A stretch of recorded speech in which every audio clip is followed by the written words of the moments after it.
नमस्कार, मैं वंदना खुराना शंकरन नाम के चैनल में आप सभी का स्वागत करती हूँ। और अभी जो मैं श्रृंखला चला रही हूँ उसमें जो इश्यूज़ लोगों को होते हैं और मोस्टली लोग इनसे जूझते हैं कभी ना कभी लाइफ में, तो मैं ये चाहती हूँ कि हर इशू के ऊपर डिस्कस होना चाहिए। और लास्टली मैं तो आपको एक ही चीज़ बताऊँगी कि त्राटक से जुड़िए और अपने सारे इशू धीरे धीरे ख़त्म कर दीजिए, क्योंकि इशू एकदम पैदा भी नहीं होता और एकदम ख़त्म भी नहीं हो सकता। तो धीरे धीरे ही, जैसे बीमारी धीरे धीरे बढ़ती है वैसे ही वो धीरे धीरे ख़त्म भी होगी। तो मेरा जो इसका टॉपिक है ये है जो आपकी जो स्वास्थ्य समस्याएं होती हैं, तो हेल्थ डिसऑर्डर इसको कह लीजिए। तो जिन लोगों को ऐसी समस्याएं जैसे हेल्थ को लेके, मान लीजिए किसी को बहुत ज़्यादा सर में दर्द रहता है या हर कुछ टाइम बाद सर में दर्द रहता है, मतलब एक आपके लिए लोकल चीज़ हो गया है वो कि हाँ हर दूसरे दिन, और आप उसे एक गोली खाएं ठीक हो गया, फिर अगले दिन फिर एक गोली खा ली, तो आप क्या कर रहे हैं, अपने नर्वस सिस्टम पे अटैक कर रहे हैं खुद। क्योंकि एलोपैथिक दवाई से हमेशा आपकी जो नर्वस सिस्टम है वो धीरे धीरे धीरे धीरे करके लिवर, नर्वस सिस्टम और आपकी किडनी वो ऐसी सिचुएशन में आ जाएगी क्रिटिकल की फिर वो दवाई क्या, फिर वो खाना भी नहीं जा पाएगा आपके शरीर में। तो हम ऐसा क्या करें कि हमें दवाई कम से कम लेनी पड़े। क्योंकि मैं ऐसा नहीं कह रही हूँ कि आप अपनी दवाइयाँ बंद कर दें। अब मुझे नहीं मालूम किसी को हार्ट का प्रॉब्लम है, किसी को किडनी का ऑलरेडी इशू चल रहा है, तो वो दवाइयाँ छोड़ दें, नहीं। वो लोग जो दवाई ले रहे हैं वो दवाई लें, साथ में त्राटक या ध्यान करें। और जो लोग दवाई नहीं ले रहे हैं वो ज़िंदगी में उन्हें दवाई ना लेनी पड़े, आपका डीएनए एकदम बढ़िया हो जाए, आपको कोई हेरिडेटरी इशू ना रहे। इसलिए मैं त्राटक को इतना महत्व दे रही हूँ कि हम अपनी बॉडी को इसकी इतनी इम्यूनिटी पावर बढ़ा लें कि हमारी जो खुद की हेरिडेटरी इशू थी वो भी ख़त्म हो, और हमारे थ्रू हमारे बच्चों को भी कोई इशू, मतलब कोई हेरिडेटरी प्रॉब्लम ना जाए।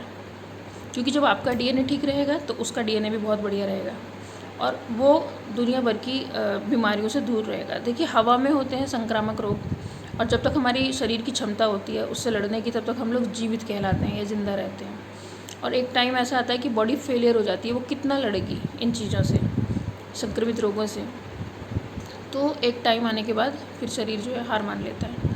तो अगर हम शरीर को ही उतने अच्छे लेवल पे ले जाएं कि हमारा शरीर हर चीज़ से मतलब लड़ सके, बीमारियों से, या बीमारी ही ना हो, उसकी प्रतिरोधक क्षमता इतनी अच्छी हो, तो उसके लिए हमें अपने खान पान को थोड़ा बदलना पड़ेगा। और दूसरी चीज़ है कि अपनी लाइफ में योग, जिसको मैंने बोला, चाहे आप योग अपनाइए, त्राटक अपनाइए, ध्यान अपनाइए, कुछ भी एक ऐसी चीज़ अपना लीजिए जिससे आप अपने शरीर की इम्यूनिटी बूस्ट कर सकें। अब देखिए, शरीर में डिसऑर्डर्स, हेल्थ डिसऑर्डर कैसे होते हैं। आज के समय में जब जनसंख्या ज़्यादा है, एक बहुत बड़ी समस्या है जनसंख्या, जहाँ पे मतलब खपत बहुत ज़्यादा है लेकिन जो प्रोडक्शन है वो बहुत कम है। तो लोग क्या करते हैं, बीच में एक अच्छा एक गिरोह कह लो, जिनको जो मिलावट खोर है, जो हर चीज़ की मिलावट, दूध में मिलावट, मिठाइयों में मिलावट, दालों में स्प्रे, नकली चावल, सब्जियों पे स्प्रे, फ्रूट्स पे वैक्स, सब्जियों पे वैक्स, और जो दूध निकालते हैं जानवरों का, कभी कभी क्या होता है वो नहीं देता दूध, तो उसको इंजेक्शन लगा के दूध निकालते हैं, तो वो इंजेक्शन का असर भी दूध में आ जाता है। और कितना फर्टिलाइज़र यूज़ हो रहा है सब्जियों पे। तो आप क्या हो, एक बहुत बड़े खतरे के नीचे जी रहे हो, और जहर धीरे धीरे स्लो पॉइजन की तरह ये चीज़ें हमारे शरीर में जा रही हैं। चाहे आप कितना धो लो उन चीज़ों को, लेकिन वो जो फर्टिलाइज़र्स हैं वो माइन्यूट रूप पे भी आपके शरीर पे असर करेंगे ही करेंगे। दूसरी चीज़, चलिए ये तो हो गया बेसिक के, बाहर से मिलावटखोरी चल रही है। दूसरा, प्रोसेस फूड खाना, जिसमें सोडा डाल के बनाते हैं, जब प्रोसेसर ब्रेड वगैरह हो गई, तो ये प्रोसेस फूड, ये जो बाहर का जंक फूड है, इसको खाने से भी क्या है, क्योंकि हमारा देखिए जो जहाँ का बॉर्न बुटअप होता है ना, उसको वहीं का खान पीन सूट करता है और उसको वैसा ही खाना पीना चाहिए। ये आपको अगर कोई चीज़ पसंद है तो उनमें से कुछ सेलेक्टिव चीज़ ऐसी निकालिए जो आपके लिए हेल्थी हो। अगर हेल्दी हैं तो आप खाइए, नहीं तो उस चीज़ को छोड़ दीजिए, क्योंकि उसको खाने से आपके शरीर का नुकसान होगा। तो आजकल जो जंक फूड चल रहा है वो आपके शरीर को ठप कर देता है, क्योंकि आप उसे भर लेते हो। मान लीजिए ग्राइंडर है एक छोटा सा, वो एक बार में थोड़ा सा ग्राइंड करता है, आपने 3 गुना भर लिया उसमें, तो वो ग्राइंडर क्या होगा, उस ग्राइंडर की हालत ख़राब हो जाएगी। उसकी जब तक कैपेसिटी रहेगी तब तक वो पचाएगा, फिर वो खाना पचेगा नहीं, फिर वो खाना वेस्ट होगा। दूसरी चीज़ें, फैट बढ़ाता है ये, आपके शरीर में जो ताकत है वो ख़त्म होने लग जाएगी, क्योंकि आप खा तो रहे हैं लेकिन आप जो है वो खाना आपके शरीर को, मतलब आप मेहनत नहीं कर रहे हैं। क्योंकि जो वर्किंग लोग हैं जो मतलब बैठ के काम करते हैं उनके फिज़िकल वर्क बहुत कम होता है, मतलब भाग दौड़ आना जाना। तो मान लीजिए हम कुछ खा भी रहे हैं तो वो हमारे शरीर पे उतना असर भी कर रहा है, लेकिन वो फिर उसके शुगर के तरीके से जो है, जैसे शुगर इकट्ठी हो जाती है वैसे ही फैट इकट्ठी हो जाती है। इसी तरीके से इश्यूज़ जो है आपको क्रिएट होने लग जाएंगे। लेकिन अगर हम खाना खाएं और उसके बाद हम लोग मेहनत भी करें तो क्या होगा, जो एनर्जी बन रही है वो एनर्जी आपकी निकल भी रही है, सर्कुलेट हो रही है आपकी बॉडी में। अब आप बैठे रहोगे तो क्या होगा, बैठे रहोगे तो फिर फैट चढ़ेगी। तो दूसरी तरीके से एक दूसरी टाइप का खाना खाना, मतलब बाहर का खाना खाना। तीसरी चीज़ है खाने में जैसे चूज़ी हो जाते हैं, नहीं मुझे ये नहीं खाना, मुझे वो नहीं खाना। क्योंकि आप जो है जब तक, जैसे सारी सब्जी हैं सब में अलग अलग तत्व हैं, फ्रूट्स हैं उनमें अलग अलग तत्व हैं। प्राकृतिक तौर से आप कोशिश करो फ्रूट को ऐसे ही खाओ, ऐसे ही मतलब उनको प्रोसेस करके मत खाओ फ्रूट को। जैसे जैसे आपने खीरा ककड़ी खाते हैं, हम लोग ऐसे ही खाते हैं। फ्रूट को कोशिश करो, अब लोग कार्बेट लगा के पकाते हैं, ये भी नुकसानदायक चीज़ है। एक दाल का पका हुआ या पेड़ का पका हुआ फ्रूट खाने, जो लोग गांव में रहते हैं उनको शायद मिल जाते होंगे ये चीज़ें, लेकिन जो लोग शहर में हैं वो फिर इन चीज़ों से छूट जाते हैं। तो एक ये हो गया। तीसरा, बहुत सारी चीज़ें ऐसी होती हैं कि आप हर चीज़ मार्केट की, अचार आ रहा है तो भी वो मार्केट का आ रहा है, और भी चीज़ें ऐसी आ रही हैं हम डेली चीज़ में यूज़ करते हैं, सब मार्केटिंग, सब में पेस्टिसाइड्स कह लो, या उसको हम बोलते हैं, इसमें लिखा होता है स्टेबलर, मतलब चीज़ें ख़राब ना हो तो माइन्यूट क्वांटिटी में उसमें कुछ ना कुछ मिला होता है, और वो बहुत ही हानिकारक चीज़ होती है।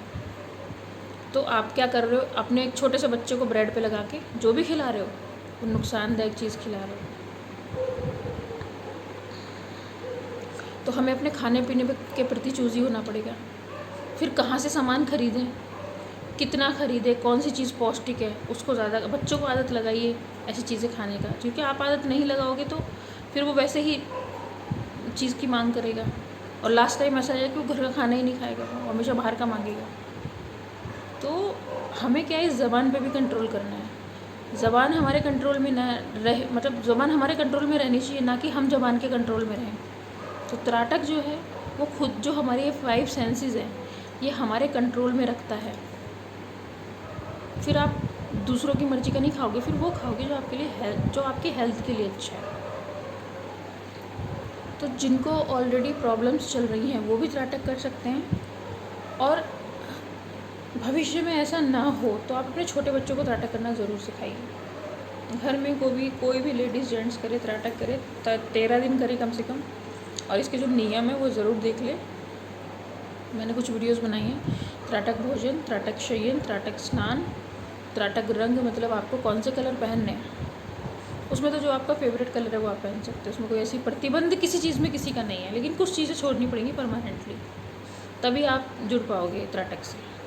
और त्राटक का मतलब आत्ममंथन है, अपने आत्ममंथन करके नकारात्मक चीज़ों को बाहर निकालो, नकारात्मक विचारों को, और अपने अंदर ऊर्जा भरो, इतनी ऊर्जा भरो कि आपको कोई, धरती का कोई इंसान आपको नेगेटिव ना कर सके, कोई घटना आपको नेगेटिव ना कर सके, इतना ऊर्जावान आप बन जाओगे। त्राटक का यही है। बाकी आप खुद भी अच्छा जीवन जियोगे और आप दूसरों को भी एक उम्मीद बनाओगे जीवन जीने की, कोई भी जीवन से भागेगा नहीं। तो इस वीडियो में इतना ही, फिर किसी और समस्या का निदान करते हुए किसी दूसरी वीडियो में मिलते हैं। तब तक खुश रहिए। वंदे मातरम।